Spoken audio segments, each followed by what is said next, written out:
Good morning বন্ধুরা, তোমরা সবাই কেমন আছো? আশা করি তোমরা সবাই ভালো আছো। তো আমিও ভালো আছি।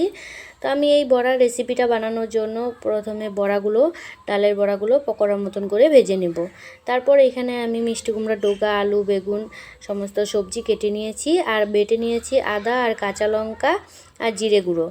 তারপর আমি এখানে দেখো বড়াগুলো কিন্তু হয়ে গেল। এখন আমি কড়াইতে তেল দিয়ে একটু জিরে দিয়ে দিলাম ফোড়নে, আর কয়েকটা পেঁয়াজ কুচি দিয়ে দিলাম। তারপর একটু ভেজে নিয়ে তারপর আমি বেটে রাখা মশলাগুলো দিয়ে দিব। তো বেটে রাখা মশলাগুলো দিয়ে একটু কষিয়ে নিয়ে তারপর আমি দিয়ে দিব সামান্য একটু হলুদ গুঁড়ো আর স্বাদ মতো নুন।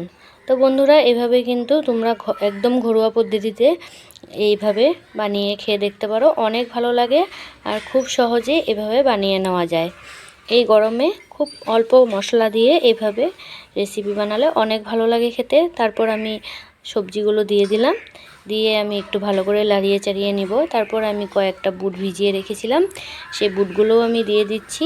তোমরা কিন্তু ইচ্ছে করলে বুট দিতেও পারো, আবার নাও দিতে পারো। আমার বুট ভালো লাগে ভীষণ, তাই আমি একটু বুট দিয়ে দিলাম। তারপরে আমি একটু ভালো করে লাড়িয়ে চাড়িয়ে একটু কিছু দিয়ে ঢাকা দিয়ে দিব।